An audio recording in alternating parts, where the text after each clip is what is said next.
السلام علیکم ورحمۃ اللہ وبرکاتہ۔ کیسے ہیں آپ لوگ؟ امید ہے کہ آپ سبھی حضرات خیر و عافیت سے ہوگے۔ سنڈے کمنٹ باکس کے ایک نئے ایپیسوڈ کے ساتھ میں آپ لوگوں کا بھائی اے قاسمی آپ لوگوں کی خدمت میں حاضر ہوں۔ میں اللہ تعالیٰ سے آپ سب کے لیے دعا کرتا ہوں، اپنے لیے دعا کرتا ہوں کہ اللہ تعالیٰ ہم سب لوگوں کو اپنے حفظ و امان میں رکھے۔ آپ لوگوں کے بہت سارے سوالات اس وقت میرے سامنے ہیں۔ اے قاسمی اسلامک انسٹیٹیوٹ کے ذریعے دینی کورسز شروع ہو چکے ہیں۔ آن لائن قرآن پڑھانے کی سروسز آپ لوگوں کے لیے موجود ہیں۔ اگر آپ آن لائن قرآن پڑھنا چاہتے ہیں یا اپنے بچوں کو پڑھوانا چاہتے ہیں یا اس کے علاوہ اور بہت سارے کورسز ہیں اسلامک وہ کرنا چاہتے ہیں تو 7417810799 پر واٹس ایپ SMS کر کے یا کال کر کے آپ ساری ڈیٹیل حاصل کر سکتے ہیں۔ اس کے علاوہ مسجد کا کام چل رہا ہے، جیسے میں نے آپ لوگوں سے پہلے بھی اپیل کی ہے، میں پھر اپیل کر رہا ہوں کہ مسجد کا کام چل رہا ہے اور بہت سارا مسجد کا کام باقی ہے۔ مسجد پر قرضہ بھی ہو چکا ہے۔ آپ لوگوں سے گزارش ہے کہ اس QR کوڈ کو اسکین کر کے آپ جتنا ہو سکے مسجد کے لیے ڈونیٹ کریں۔ عشرت منصوری یہ پوچھتی ہیں پلیز ریپلائی، میری ایک پھوپھی ہیں جن کا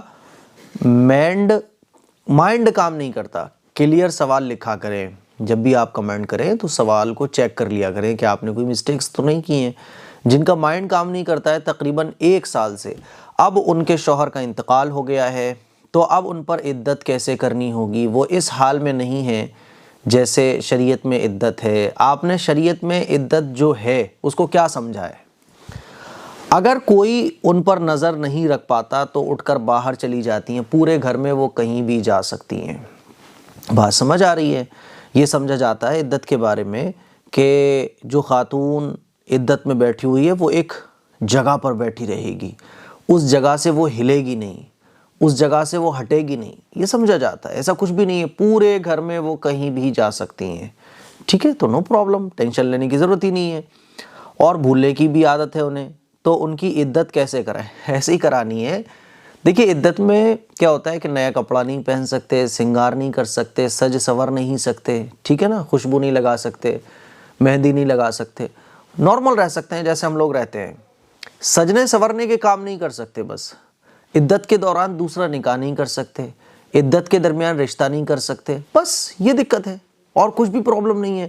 پورے گھر میں وہ جیسے چاہیں ویسے رہ سکتی ہیں، پورے گھر میں جتنے کمرے بنے ہوئے ہیں اس میں کہیں بھی جا سکتی ہیں، کھلے آسمان کے نیچے بھی آ سکتی ہیں، بشرطے کہ کسی غیر محرم کی نظر نہ پڑے، ٹھیک ہے نا؟ عدت میں صرف یہ ہوتا ہے کہ آپ نکاح نہیں کر سکتی عدت کے دوران، اور عدت میں آپ سج سور نہیں سکتی، گھر سے باہر بغیر کسی شدید ضرورت کے نہیں جا سکتی ہیں، ہے نا؟ پورے گھر میں آپ کہیں بھی جا سکتی ہیں، اسی لیے اس میں اتنا پریشان ہونے کی ضرورت نہیں ہے، کیونکہ بہت سارے عالم سے پوچھا تو سب الگ الگ بتا رہے ہیں۔ پلیز کسی کی آخرت کا سوال ہے، میں نے آپ کو بتا دیا کہ وہ گھر میں رہیں گی۔ عدت میں کیا ہوتا ہے کہ خاتون گھر میں رہتی ہیں، گھر کا مطلب پورا گھر، ٹھیک ہے؟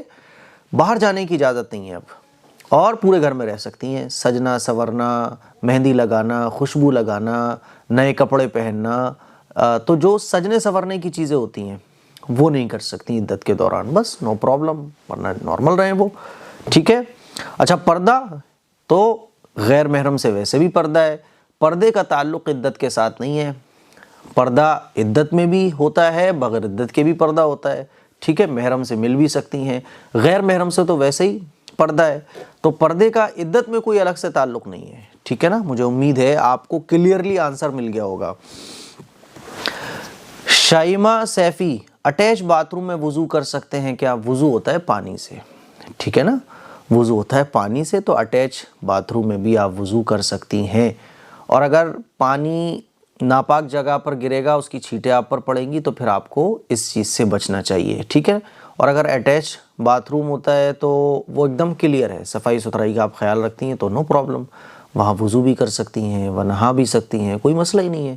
دیکھیے کوئی بھی چیز اگر پاک صاف ہے تو وہاں وضو کر سکتی ہیں آپ، چاہے وہ ٹوائلٹ ہو چاہے وہ باتھ روم ہو، صفائی ستھرائی کا خیال رکھنا چاہیے، ورنہ اٹیچ باتھ روم ٹوائلٹ یہ بھی جائز ہے، اور اس میں وضو بھی ہو جاتا ہے، اس میں غسل بھی ہو جاتا ہے۔ اللہ 5 to 10 منٹس کیا نام ہے؟ اگر کوئی مسلم لڑکی کسی غیر مذہب والے سے محبت کرے تو اسے کیسے سمجھائیں؟ دیکھیے محبت کی جو شروعات ہوتی ہے اس شروعات پہ ہی اگر ہم کنٹرول کر لیں اپنے بچوں پر تو محبت کی نوبت ہی نہیں آ سکتی۔ اب لڑکی کسی غیر مذہب والے سے محبت کرے تو یہ جو اس نے کرنا شروع کیا، یہ کیوں شروع کیا؟ کیونکہ آپ کی کہیں نہ کہیں ڈھیل رہی۔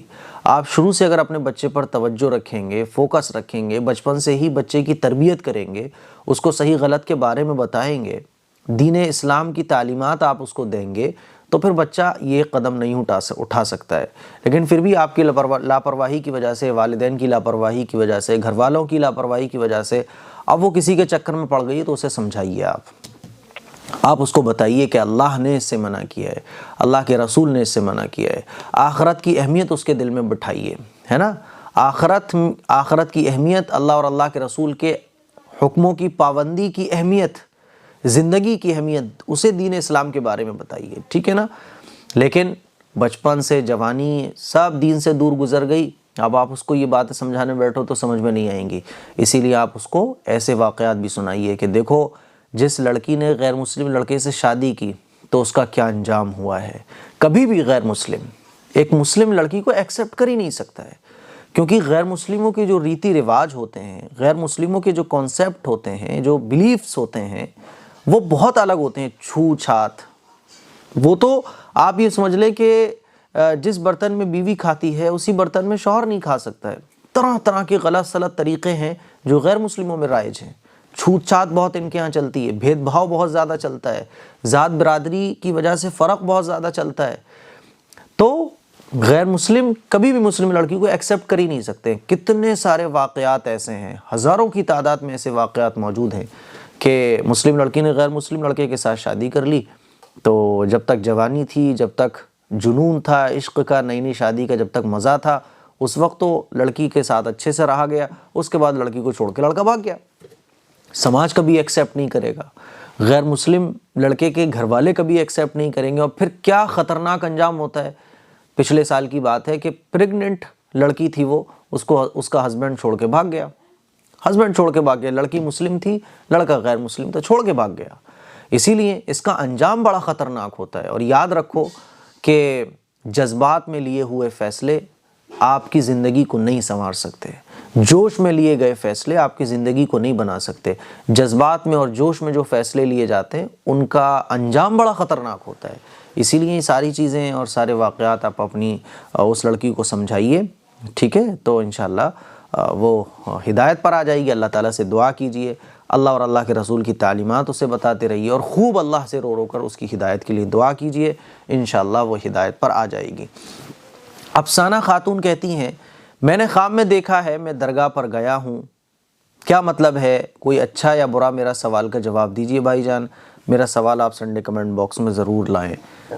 افسانہ خاتون، آپ نماز نہیں پڑھتی ہوں گی، آپ نمازوں کی فکر نہیں کرتی، اسی لیے آپ نمازوں کی فکر کیجئے۔ آپ نمازوں کو اتنی اہمیت نہیں دیتی جتنی آپ ان چیزوں کو اہمیت دیتی ہیں۔ آپ کے خواب سے یہ معلوم ہو رہا ہے، یہ شیطانی خواب ہے جو آپ کو گمراہ کرنے کے لیے، جو آپ کو اللہ اور اللہ کے رسول کے طریقوں سے ہٹا کر دوسری چیزوں کی طرف توجہ دلانے کے لیے یہ خواب شیطان کی طرف سے آیا ہے۔ اسی لیے اس خواب کو آپ نظر انداز کریں، نمازوں کی آپ پابندی کیجیے۔ آپ نمازوں کی پابندی نہیں کرتی ہیں شاید۔ آہل خان کہتے ہیں، مفتی صاحب آپ ہمارے سوال کبھی نہیں لیتے ہیں، میں کتنی بار لکھ چکی ہوں مفتی صاحب، میں اجمیر کا سلام بول لیا ہے، کیا وہاں پر جانا ضروری ہے؟ میں تو بس گھومنے کی نیت سے بولا تھا اور اس بات کو 7 سال ہو چکے ہیں۔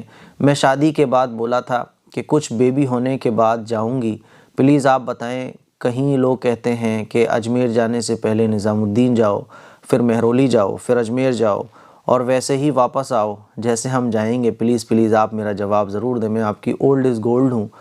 بدھ بہار، زارا سیفی، دہلی۔ اچھا، اس طرح کی لوگ منتیں مانگتے ہیں کہ میرے اولاد ہو جائے گی تو میں ایسے نظام الدین جاؤں گا، اجمیر حاضری دینے جاؤں گا، ہے نا، نظام الدین حاضری دینے جاؤں گا۔ تو اس طرح کی جو نظریں ہوتی ہیں، اس طرح کی جو منتیں ہوتی ہیں، وہ بالکل غلط ہوتی ہیں، ٹھیک ہے نا؟ جو حدیث سے، قرآن سے جو چیزیں ثابت ہیں، جو دینی چیزیں ہیں، آپ ان کی تو نظر مان سکتی ہیں، ٹھیک ہے نا؟ جیسے آپ یہ نظر مان سکتی ہیں کہ اللہ مجھے اولاد ہو گئی تو میں 100 غریبوں کو کھانا کھلاؤں گی۔ آپ یہ نظر مان سکتی ہیں کہ اللہ تعالیٰ مجھے یہ چیز مل گئی تو میں اتنے رکعات نفل نماز پڑھوں گی۔ اللہ تعالیٰ میں اتنے قرآن پڑھوں گی، تو یہ نظر تو آپ مان سکتی ہیں، لیکن کسی پرٹیکولر جانے کی نظر ماننا، ہاں آپ عمرہ کرنے کی نظر مان سکتی ہیں، آپ عمرے کے دوران وہاں روزہ اطہر پر حاضری کی نظر مان سکتی ہیں، لیکن اس طرح کی جو نظریں ہوتی ہیں کہ نظام الدین میں حاضری دینا، مزاروں پر حاضری دینا اور فلاں شہر میں جانا، یہ نظریں بے اصل ہوتی ہیں، اسی لیے اس طرح کی نظریں ماننا ہی ٹھیک نہیں ہے نا۔ اور اس طرح کی اگر نظریں کوئی مان لے جو دین سے ہٹ کر ہیں، کیونکہ یہ دین میں نہیں ہے نا، یہ دینی کام نہیں ہے کہ آپ کہیں جائیں، کسی بھی شہر میں جائیں، تو اس طرح کی جو نظریں ہوتی ہیں کہ میں ادھر حاضری دینے جاؤں گی، ادھر جا کے چادر چڑھاؤں گی، تو اس طرح کی نظریں، یہ اصل تو نظر ہی غلط ہے، اور غلط چیز کی اگر کوئی نظر مان لے تو اس غلط چیز کو پورا کرنا ضروری نہیں ہے، ٹھیک ہے نا۔ اسی لیے آپ توبہ استغفار کریں، اور آپ کو کہیں جانے کی ضرورت نہیں ہے، اللہ نے آپ کو وہ نعمت عطا فرما دی جو آپ چاہتی تھیں، تو اللہ کے سامنے شکر ادا کریں، نماز پڑھیں، قرآن پڑھیں، اللہ کا جتنا شکر ادا کر سکتی ہوں کیجئے، اللہ کا شکر ادا کیجئے، اللہ کا شکر بہت پسند ہے، کہیں جانے کی ضرورت نہیں ہے۔ اگر نظام الدین آپ جانے کی خواہش بھی رکھتی ہیں تو گھر بیٹھے بیٹھے ایصال ثواب کر سکتی ہیں، کیونکہ خاتون کے لیے بغیر کسی شدید ضرورت کے گھر سے باہر نکلنا ہی درست نہیں ہے، خاتون کے لیے گھر اچھا ہے، اور آج کل کے فتنے فساد کے زمانے میں، ٹھیک ہے، اسی لیے کہیں جانے کی ضرورت نہیں ہے، آپ ایصال ثواب کر سکتی ہیں۔ بزرگان دین سے محبت ہمیں رکھنا چاہیے، بزرگان دین کے طریقے کو آپ فالو کر سکتی ہیں، ان کی زندگی کس میں گزری ہے؟ ان کی زندگی اللہ اور اللہ کے رسول کے طریقوں کو فالو کرتے ہوئے گزری ہے۔ آپ جتنے بڑے بڑے بزرگوں کو اٹھا کر دیکھیں، جتنے بڑے بڑے بزرگوں کی لائف کو اٹھا کر دیکھیں، ان کی ہسٹری کو اگر پڑھیں تو آپ کو پتہ چلے گا کہ انہوں نے اپنی ساری زندگی اللہ اور اللہ کے رسول کے طریقے کو فالو کرنے میں گزار دی، تو آپ بھی اللہ اور اللہ کے رسول کے طریقے کو فالو کریں، ان کے لیے ایصال ثواب کریں، ان کے لیے مغفرت کی دعا کریں، ان کے لیے اونچے درجوں کی دعا کریں، بس کافی، آپ کو کہیں جانے کی ضرورت نہیں ہے۔ مجھے امید ہے آپ کو یہ سوال کا جواب کلیئرلی سمجھ آ گیا ہوگا۔ مفتی اینڈ مولانا، مجھے آپ سے بات کرنی ہے، اگر آپ کو میرے سے بات کرنی ہے تو دیکھو جن حضرات کو بھی بات کرنی ہے، میں نے یہ سلسلہ بھی شروع کیا تھا کچھ دن پہلے، زوم ایپ کے ذریعے ویڈیو کال کا سلسلہ شروع کیا تھا، تو بالکل وہ سلسلہ جاری ہے، ابھی بھی آپ مجھ سے بات کر سکتے ہیں۔ askam@gmail.com askam@gmail.com پر آپ مجھے میسیج کیجئے، میل کیجئے، میں انشاءاللہ آپ کو ایک لنک بھیجوں گا، ایک ٹائم پر آپ کو ایک لنک بھیجا جائے گا اور آپ سے ویڈیو کال پر بات کی جائے گی۔ صبا خان سر، مجھے اچھا ایک چیز میں اور بتا دوں، کچھ لڑکے جو ہیں نا، وہ کچھ لوگ، لڑکے ہوں لڑکیاں، مجھے نہیں پتا کون ہوتے ہیں وہ، کچھ کمنٹس میں نے ایسے بھی دیکھے ہیں کہ وہ لوگ اعتراض کرتے ہیں، ارے مفتی صاحب آپ تو بس لڑکیوں کے ہی کمنٹ لیتے ہیں، ہے نا، آپ تو بس لڑکیوں کے ہی کمنٹ کا جواب دیتے ہیں۔ میرے بھائی، سوال پوچھنے والی لڑکیاں زیادہ ہوتی ہیں تو میں کیا کر سکتا ہوں، 1% سوالات ہوتے ہیں لڑکوں کے، اور ان 1% میں سے بھی کچھ سوال ہوتے ہیں جو کام کے ہوتے ہیں، تو بھائی 1% جب پوچھنے والے ہوں گے تو 1% سوال آئیں گے نا۔ اب لڑکیوں کی تعداد زیادہ ہے تو میں کیا کر سکتا ہوں، اس میں لڑکیاں سوال زیادہ پوچھتی ہیں، اور لڑکیوں کے سوالات ایسے ہوتے ہیں جو لوگوں کو فائدہ بھی پہنچاتے ہیں، یعنی ایسا سوال پوچھنا جس سے لوگوں کو بہت فائدہ پہنچے، یہ بھی ایک اچھی چیز ہوتی ہے۔ اب لڑکے جو ہیں نا، وہ اب آپ اندازہ کیجئے کہ جب میں نے AM قاسمی اسلامک انسٹیٹیوٹ کے ذریعے کورسز شروع کیے، دینی کورسز، تو 100 اگر لڑکیوں کے ایڈمیشن تھے تو 5 لڑکوں کے ایڈمیشن تھے۔ آپ یہ سمجھ لیں کہ 100 لڑکیوں میں تقریباً 8 لڑکوں کے ایڈمیشن آئے بس۔ آپ اندازہ کریں کہ کتنا اوسط گرا ہوا ہے۔ دینی تعلیم میں بھی لڑکیاں آگے بڑھ رہی ہیں اور دنیاوی تعلیم میں بھی لڑکیاں آگے بڑھ رہی ہیں، ہر فیلڈ میں ماشاءاللہ لڑکیاں اچھی کارکردگی کر رہی ہیں اور لڑکے پیچھے ہیں۔ تو یہ تو آپ سوچو نا، آپ اگر سوالات نہیں کر رہے ہو تو جب سوالات ہوں گے نہیں آپ کے تو میں اس میں سے لوں گا کہاں سے؟ تو یہ بڑے سوچنے کی بات ہے کہ 100 لڑکیوں کے ایڈمیشن آئے اور 8 صرف لڑکوں کے ایڈمیشن آئے، یہ کتنے سوچنے کی بات ہے۔ پڑھائی کے سلسلے میں بھی آپ دیکھو، لڑکے 0 اور لڑکیاں آگے، تو یہ ہمارے لیے سوچنے کی بات ہے، اس میں اعتراض کرنے کی بات نہیں ہے۔ اب آپ کمنٹ خود بھی اگر پڑھ لو نا سنڈے کمنٹ باکس میں، تو اس میں لڑکیوں کے سوالات زیادہ ہوتے ہیں، لڑکوں کے نہ کے برابر ہوتے ہیں۔ ایڈمیشن کے سلسلے میں آپ دیکھو تو لڑکیوں کے بیچ چل رہے ہیں 5 تو لڑکوں کا بیچ چل رہا ہے 1، اور اس میں بھی لڑکوں کی تعداد جو ہے وہ 8 ہے بس، اور لڑکیوں کی تعداد 100 ہے، تو اس میں کیا کر سکتا ہوں۔ محمد ثاقب پوچھتے ہیں، مفتی صاحب ہم کو آپ کے سمجھانے کا انداز بہت اچھا لگتا ہے، آپ کے ہونٹوں سے پھول جھڑتے ہیں جب آپ سمجھاتے ہیں. یہ تو آپ گلاب کا پھول ہیں، اسی لیے آپ کو میری باتیں بھی گلاب کے پھول جیسی لگ رہی ہیں، پھول جھڑنا آپ کو لگ رہا ہے. یہ آپ کی کوالٹی ہے. انسان اگر اچھا ہو تو اس کو ہر چیز اچھی نظر آتی ہے. ہو سکتا ہے میں بھی تھوڑا بہت اچھا ہو گیا ہوں، لیکن بہرحال آپ کا اس میں زیادہ کمال ہے. لیکن جو آپ نے تعریف کی اس کے لیے بہت بہت شکریہ. جزاکم اللہ واحسن الجزا. ایک آفیشل پوچھتے ہیں حضرت اگر ہمارا رشتہ فکس ہو جائے تو کیا ہم اسے کال پر یا ویڈیو کال پر بات کر سکتے ہیں نکاح سے پہلے؟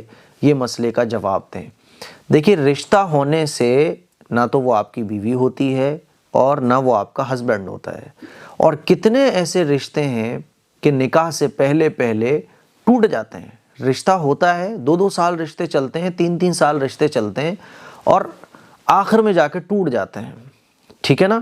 اور اب لڑکی کیا سمجھ رہی ہوتی ہے میرا رشتہ ہو گیا، اب یہ تو میرا ہسبینڈ ہو گیا، چلو کوئی بات نہیں. ویڈیو کال بھی چل رہی ہے اور کال پہ بات بھی چل رہی ہے. پھر یہ ویڈیو کال اور کال سے بات آگے بڑھتی ہے تو میٹنگ تک پہنچتی ہے، میٹنگ سے کچھ اور آگے تک پہنچتی ہے. ایسے بھی بہت سارے واقعات سننے میں آئے ہیں کہ نکاح نہیں ہوا تھا لیکن رشتہ ہو گیا تھا، پکی وکی سب ہو گئی تھی، لیکن میاں بیوی بات چیت کر رہے تھے، سوری ابھی ہوئے نہیں تھے نا میاں بیوی، لڑکا لڑکی کال پر بات چیت کر رہے تھے، پھر ملاقات بھی ہو گئی، پھر جو شادی کے بعد ہونا چاہیے وہ شادی سے پہلے بھی ہو گیا اور لڑکی پریگننٹ بھی ہو گئی. لیکن یہ تھا کہ چلو شادی تو ہو ہی جائے گی، لیکن شادی سے ڈیٹ بھی فکس ہو گئی اور ڈیٹ فکس ہونے کے بعد شادی سے 8-10 دن پہلے جو ہے وہ رشتہ ختم ہو گیا. اب لڑکی کی تو زندگی برباد ہو گئی نا. اسی لیے جو اسلام نے ہمیں طریقے دیے ہیں وہ بالکل کلیئر طریقے ہیں ہماری زندگی کے لیے، بیسٹ ہے وہ ہمارے لیے. ہمارا دل کیا کہہ رہا ہے اس پر مت جاؤ آپ، ہمارا دل کیا چاہ رہا ہے اس پر مت جاؤ آپ. نکاح کو آسان بناؤ. جب نکاح آسان ہوگا تو تمام طرح کی خرافاتیں ختم ہوں گی.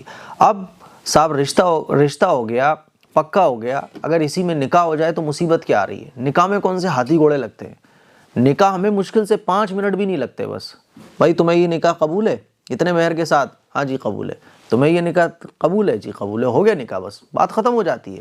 جب رشتہ بھی ہو رہا ہے، پکا بھی ہو رہا ہے، دنیا بھر کی رسمیں بھی ہو رہی ہیں، تو 5 منٹ جس نکاح میں لگتے ہیں اس کو کرنے میں آپ کو کیا پرابلم آ رہی ہے؟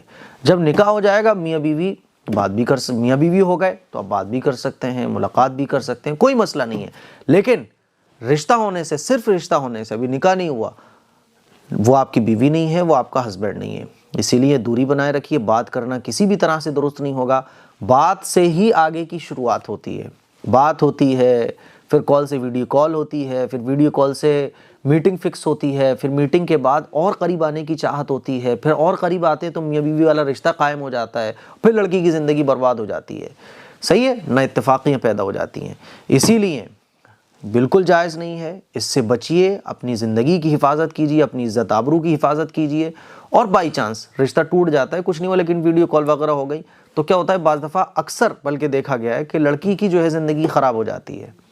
اب مان لیجیے انبن ہو گئی لڑکے سے، اب لڑکا یا جب ویڈیو کال ہو رہی ہے، فوٹوز شیئر ہو رہے ہیں تو طرح طرح کی تصویریں شیئر ہو جاتی ہیں، اس کا مس یوز بھی ہو سکتا ہے. اسی لیے رشتہ ہونے کے بعد بات کرنا بالکل بھی درست نہیں ہے، حرام ہے، ناجائز ہے. ارشو خان کہتے ہیں مفتی صاحب میرا نام نزہت ہے، میں آپ سے 6 بار سوال پوچھ چکی ہوں، ایک بھی سوال نہیں لیا آپ نے، پھر سے پوچھ رہی ہوں ایک سوال. حضور کا نام قرآن میں کتنی بار آیا ہے؟ حضور کا نام قرآن میں 4 مرتبہ محمد آیا ہے اور 1 مرتبہ احمد آیا ہے. ٹھیک ہے نا. بابر علی کہتے ہیں مفتی صاحب میرا مسئلہ یہ ہے کہ مجھے غرارے نہیں ہوتے، جب بھی میں غرغرہ کرتا ہوں تو مجھے الٹی آتی ہے غسل میں، اور وضو میں غرغرے کرنا ضروری ہے، میں کیا کروں بتائیے؟ دیکھیے غرغرہ کرنا ضروری نہیں ہے، ٹھیک ہے، غسل میں بہتر ہے. اور اگر آپ کو الٹی آتی ہے تو غرغرے کا مطلب کیا ہوتا ہے؟ وہی پانی آپ نے لیا منہ میں، اس کے بعد اس طرح سے پانی کو اچھے طریقے سے حلق کی صفائی ہو جائے بس. ورنہ آپ انگلی ڈال کے بھی صفائی کر سکتے ہو. اب اس کا مطلب یہ بالکل نہیں ہے کہ آپ اپنے آپ کو پریشانی میں ڈالو، الٹی آنا شروع ہو جائے. الٹیاں تبھی آتی ہیں جب حد سے زیادہ آپ پانی کو اندر تک پہنچانے کی کوشش کرتے ہو. جیسے ایک صاحب تھے، انہوں نے وضو کا طریقہ کہیں سے سیکھا اور انہیں پتہ چلا کہ حلق تک پانی پہنچاؤ، غرغرہ کرو. تو ان کا ایک کزن تھا، وہ مجھے بتا رہا تھا کہ میں اپنے خالہ کے یہاں گیا تو میرا کزن جو ہے وہ باتھ روم میں نہا رہا تھا، تو آواز آ رہی تھی او او اس ٹائپ سے. جیسے ابھی الٹیاں کر رہا ہو. میں نے پوچھا خالہ سے اپنی، بھائی وہ ایسی آوازیں خطرناک باتھ روم سے کیوں آ رہی ہیں؟ تو انہوں نے بتایا کہ بیٹا پتہ نہیں کیا ہو گیا تیرے بھائی کو، جب بھی وہ غسل کرتا ہے تو ایسے ہی الٹیاں سی کرتا، اس ٹائپ سے بڑی خطرناک آوازیں آتی ہیں. تو مجھے تو بڑا ڈر لگتا ہے، یہ نہانے جاتا ہے کیا کرتا ہے. جب وہ نہا کے آیا تو میں نے اس سے پوچھا بھائی کیا کر رہا تھا؟ بول رہا میں غرغرہ کر رہا تھا، حلق تک پانی پہنچانا ضروری ہوتا ہے نا، اس لیے میں پانی پہنچا رہا تھا. تو وہ بولا بھائی یار کیا کر رہا ہے، مرا جائے گا تو، پتہ چلے گا باتھ روم میں چلا گیا تو. غسل کرنے کا طریقہ یہ ہوتا ہے. اور اس نے مجھے بتایا کہ پھر میں نے اسے غسل کرنے کا طریقہ سمجھایا. تو اسی لیے ایسے آپ کیوں غرغرہ کر رہے ہو کہ الٹی آئے؟ اچھے سے پانی پہنچا لو بس. پھر بھی اگر الٹی آتی ہے آپ کو تو بس کلی کر لو آپ اچھے طریقے سے، کافی ہے. ٹھیک ہے نا، زیادہ پریشان ہونے کی ضرورت نہیں ہے. علیشہ بانو کہتی ہیں کبھی میری بھی سن لیجئے مفتی صاحب. ارے علیشہ بانو میری بہن، آپ کا مجھے بس یہی کمنٹ ملا ہے، آپ کا سوال مجھے ملا نہیں، میں آپ کا سنوں گا کہاں سے، آپ کی بات سنوں گا کہاں سے، مجھے صرف یہی کمنٹ ملا ہے. آپ کیجئے گا نیکسٹ کمنٹ، انشاءاللہ لیا جائے گا. نفیسہ اقرار، مفتی صاحب میں نے اسلام قبول کیا ہے، میری شادی کو 7 سال ہو گئے ہیں، میرے ہسبینڈ نمازی ہیں، مجھے قضا عمری پڑھنی ہے، میں کیسے پڑھوں اور کب تک پڑھوں؟ دیکھیے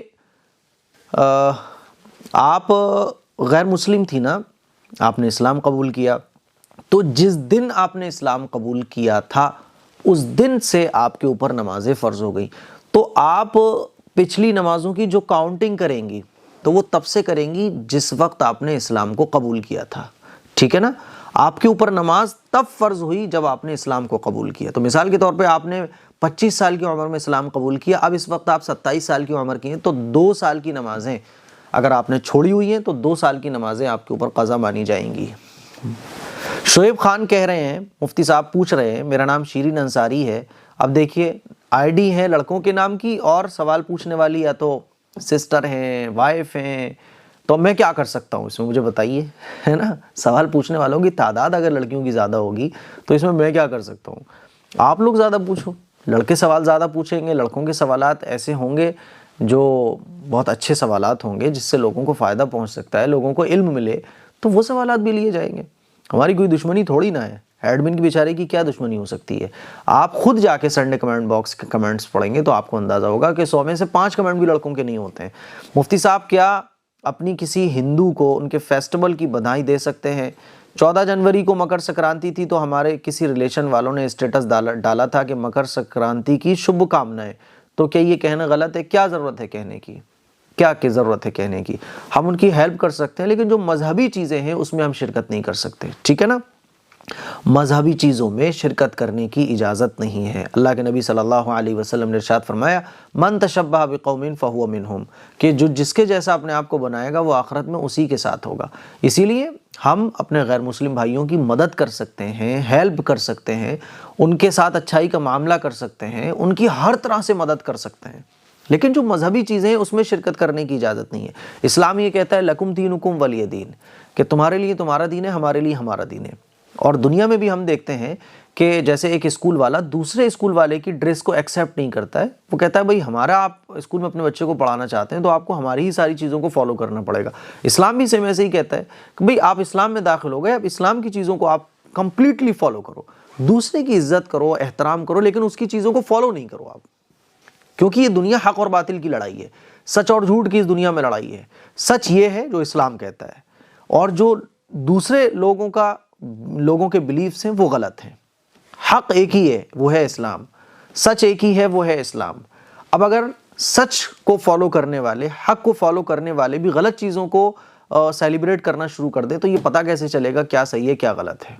ٹھیک ہے نا، اسی لیے احترام ہم کر سکتے ہیں. بھائی غیر مسلموں کے فیسٹیولز ہیں، ہم ان کا احترام کرتے ہیں. لکم دینکم ولی دین، تمہارے لیے تمہارا دین ہے، ہمارے لیے ہمارا دین ہے. اسی لیے غیر مسلموں کے فیسٹیولز منانا یہ بالکل بھی درست نہیں ہے، اس کو سیلیبریٹ کرنا بھی درست نہیں ہے. صاحب عالم کہتے ہیں ایک شخص نے سیدنا ابوبکر صدیق رضی اللہ تعالیٰ عنہ کی شان میں گستاخی کی، اس کے بعد ایک بہت بڑے عالم سے ملنے گیا، اس کو گلے لگایا، ایک دوسرے کو تحفے تحائف پیش کیے. اس عالم سے بائیکاٹ کرنا کیسا ہے جبکہ اس عالم کو پتہ بھی ہے کہ کئی مرتبہ صحابہ کی گستاخیاں کر چکا ہے؟ دیکھیے پہلے تو آپ وہ مولانا صاحب سے خود کلیئر کیجئے کہ بھئی آپ نے ایک گستاخی کرنے والے شخص کے ساتھ ایسا معاملہ کیوں کیا. ہو سکتا ہے وہ مولانا صاحب کو پتہ نہ ہو، لیکن اگر ان کو پتہ ہے تو بھائی حضرت ابوبکر صدیق رضی اللہ تعالیٰ عنہ کی شان میں گستاخی کرنے والا، حضور علیہ الصلوۃ والسلام نے کیا ارشاد فرمایا کہ جو میرے صحابہ سے محبت رکھے گا وہ مجھ سے محبت رکھے گا، اور جو میرے صحابہ سے نفرت کرے گا وہ مجھ سے نفرت کرے گا۔ پھر حضرت ابو بکر صدیق رضی اللہ تعالیٰ عنہ، اللہ اکبر، علماء نے لکھا ہے کہ جو خلفائے راشدین کی شان میں گستاخی کرتا ہے تو وہ اسلام سے خارج ہو جاتا ہے۔ صحابہ اکرام سے محبت رکھنا، خاص طور پر خلفائے راشدین سے محبت رکھنا، یہ ہمارے ایمان کا حصہ ہے، ٹھیک ہے۔ اسی لیے کوئی شخص اگر حضرت ابوبکر صدیق رضی اللہ تعالیٰ عنہ کی شان میں گستاخی کرتا ہے تو اس کا بھی بائیکاٹ کیا جائے گا۔ اس سے تعلق رکھنا، ہاں دنیاوی تعلق ایک ضرورت کے تحت تعلق وہ الگ چیز ہے، لیکن اس سے تعلق، دلی تعلق رکھنا، اس کی عزت کرنا، اس کی حوصلہ افزائی کرنا، اس کو تحفے دینا، اس سے تحفے لینا، یہ بالکل بھی درست نہیں ہوگا۔ اور کوئی مولانا صاحب ایسا کام کر رہے ہیں تو یہ بہت افسوس کی بات ہے۔ ایک خان کہتے ہیں مفتی صاحب میرا سوال ہے کہ اگر کسی کو خواب میں بیت اللہ شریف دکھائی دے بٹ وہ وہاں گیا نہیں ہے ابھی، پر وہ وہاں جانے کی اپنی خود سے دعا کرتا ہے تو کہ خواب کی تعبیر کیا ہوگی؟ یہ بشارت ہے، یہ خوشخبری ہے اللہ تعالیٰ کی طرف سے۔ خواب میں بیت اللہ شریف کا دیکھنا یہ اللہ تعالیٰ کی طرف سے خوشخبری ہے، اور اللہ تعالیٰ بہت جلد آپ کو توفیق دے دے گا۔ غیب سے ایسے راستے بنیں گے کہ آپ بہت جلد بیت اللہ شریف جاؤ گے۔ ریشما خان کہتی ہیں شادی کے لیے سورہ رحمان پڑھنا کیسا ہے؟ پڑھ لو سورہ رحمان، کوئی مسئلہ نہیں ہے۔ قرآن کریم پڑھ کر دعا مانگو اور دعا کے ساتھ ساتھ کوشش کرو، کوشش کے ساتھ ساتھ ایڈجسٹ بھی کرو۔ ہوتا کیا ہے کہ آپ پڑھ تو سورہ رحمان رہی ہو لیکن آپ کی ڈیزائرز بہت بڑی بڑی ہیں، آپ کو اپنے میچ کا کوئی نظر ہی نہیں آ رہا ہے، آپ کو آپ کے لیول کا کوئی سمجھ میں ہی نہیں آ رہا ہے۔ صاحب ریجیکٹ، یہ تو کالا ہے، یہ تو ناٹا ہے، ارے یہ تو بہت لمبا ہے، ارے اس کے پاس تو پیسہ نہیں ہے۔ تو کیا ہوتا ہے کہ ہم اپنے آپ کو پرفیکٹ سمجھ رہے ہوتے ہیں اور دوسرے کو ان پرفیکٹ سمجھ رہے ہوتے ہیں، جس کی وجہ سے ہم رشتے کینسل کرتے رہتے ہیں۔ تو کچھ چیزوں پہ ایڈجسٹ کرنا سیکھو۔ کوئی بھی پرفیکٹ نہیں ہوتا، کوئی بھی نمبر 1 نہیں ہوتا، ہر ایک میں کچھ نہ کچھ خامیاں ہوتی ہیں، کچھ خامیوں کے ساتھ ہمیں اس کی خوبیوں کو ایکسیپٹ کرنا چاہیے۔ اسی لیے نکاح میں اگر رشتہ اچھا مل رہا ہے 19-20 سے کوئی بات نہیں ہے، زندگی گزار لو، ٹھیک ہے۔ سورہ رحمان پڑھنے کے ساتھ ساتھ، دعائیں مانگنے کے ساتھ ساتھ، ہے نا، کوشش کرنے کے ساتھ ساتھ کچھ چیزوں پر سمجھوتا کر لو اور جلدی سے رشتہ کر لو۔ مولانا طارق جمیل فینس یہ کہتے ہیں حضرت میرے کچھ سوالات ہیں، سوال کے جواب دے دیجیے۔ اگر فرض نماز میں دیر سے پہنچے اور 2 رکعت چھوٹ گئیں تو بعد میں پڑھنے کے لیے کھڑے ہوئے اور سورہ فاتحہ کی جگہ تحیات پڑھ دیا دھوکے سے، اور آدھی تحیات پڑھ لیا، پھر یاد آیا اور پھر سورہ فاتحہ پڑھ لیا، تو نماز کا کیا حکم ہوگا؟ پھر آپ کو یاد آ گیا، سورہ فاتحہ پڑھیے، سورہ فاتحہ کے بعد کوئی بھی سورت پڑھیے اور اس کے بعد آپ آخر میں سجدہ سہو کر کے نماز کو کمپلیٹ کر لیجئے۔ مسئلہ نمبر 2، اگر روڈ پہ چلتے ہوئے یا بازار وغیرہ میں کسی غیر محرم پر نظر پڑ جائے اور فوراً ہٹا لی جائے تو اس پر گناہ پڑے گا؟ اس پر گناہ نہیں پڑے گا۔ حضور علیہ الصلوۃ والسلام سے صحابہ نے پوچھا یا رسول اللہ اگر غلطی سے نظر پڑ جائے کسی غیر محرم پر تو اس کا کیا حکم ہے؟ حضور نے ارشاد فرمایا فوراً نگاہ ہٹا لو، فوراً ہٹا لو، کیونکہ پہلی نگاہ جو آپ ڈالنا نہیں چاہتے تھے اتفاقی طور پہ پڑ گئی تو یہ جو ہے نا معاف ہوتی ہے، کیونکہ اس میں آپ کا ارادہ نہیں تھا، لیکن نگاہ پڑ گئی اور آپ نے ہٹائی نہیں، تو اب آپ اپنے ارادے سے دیکھ رہے ہو۔ تو جو اپنے ارادے سے دیکھی جائے جو غلط چیز اس پہ گناہ ہے، اتفاقی طور پہ نظر پڑ جائے فوراً اس جگہ سے نظر ہٹا لو، پھر اس پہ کوئی گناہ نہیں ہے۔ ندا نور پوچھتی ہیں میری امی کو اور ہم سب کو بہت اچھا لگا اور میری امی تو سننے کے لیے انتظار میں رہتی ہیں، ماشاءاللہ آپ اپنی امی کو سلام کہیے گا، آپ کی امی ہماری والدہ ہیں اور ہم اللہ تعالیٰ سے آپ کی والدہ کے لیے دعا کرتے ہیں، میرا سلام ان کو ضرور کہیے گا۔ علمہ خان کہتی ہیں مفتی صاحب میرا سوال یہ ہے کہ کیا سسر سے پردہ کرنا ضروری ہے؟ شریعت کے حساب سے سسر سے پردے کا کیا حکم ہے؟ سسر سے پردہ کرنا ضروری نہیں ہے، لیکن اگر سسر کی نیت میں تھوڑا سا بھی آپ کو فرق لگ رہا ہے تو پھر سسر سے بھی پردہ کرنا چاہیے، ٹھیک ہے۔ لیکن ایک ہی فیملی ہے، پردہ پاسبل نہیں ہے، تو بہرحال پھر بھی آپ اپنے بال وغیرہ کو کور کر کے اچھے طریقے سے، چہرہ بس آپ کا کھلا رہے، ہتھیلیاں پیر کھلے رہے، نارمل رہیں آپ، سسر سے پردہ نہیں ہے۔ لیکن جہاں آپ کو ڈاؤٹ ہو رہا ہو، آج کل کچھ بھی پاسبل ہے، دنیا بھر میں ہم دیکھتے رہتے ہیں کیا کچھ نہیں ہو رہا ہے، تو جہاں آپ کو ڈاؤٹ لگ رہا ہو یا فتنے کا اندیشہ ہو یا تھوڑا بھی آپ کو لگ رہا ہے تو بہرحال آپ اپنے آپ کو کور کر کے سسر کے سامنے آئیں، ٹھیک ہے نا، چہرہ کھلا رکھ سکتی ہیں آپ ایک ہی فیملی میں اگر آپ رہ رہی ہیں، ٹھیک ہے، سسر سے پردہ بہرحال نہیں ہے۔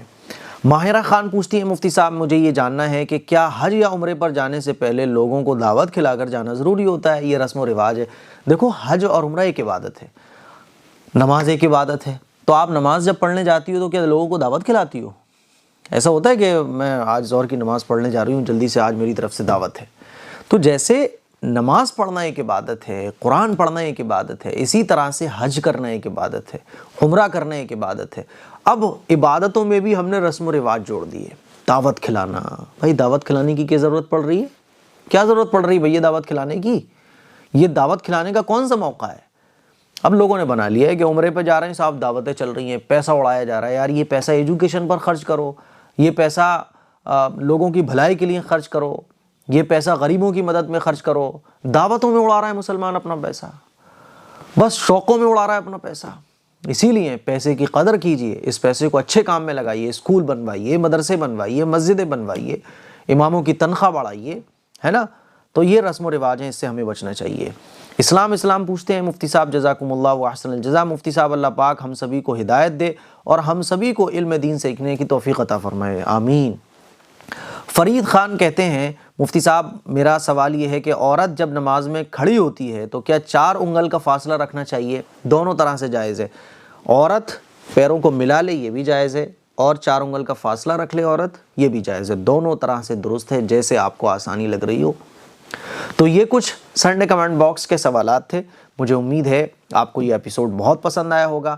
اچھا، میں یہ بھی جاننا چاہ رہا تھا آپ لوگوں سے کہ اور کیا کیا چیز آپ سیکھنا چاہتے ہیں، کن ٹاپکس پر آپ کلپ دیکھنا چاہتے ہیں، سننا چاہتے ہیں، کون سی چیز آپ جاننا چاہتے ہیں، مجھے ضرور کمنٹ کر کے بتائیے تاکہ آنے والے وقت میں ان ٹاپکس پر کلپ بنائی جا سکے۔ دعاؤں کی گزارش ہے۔ السلام علیکم ورحمۃ اللہ وبرکاتہ۔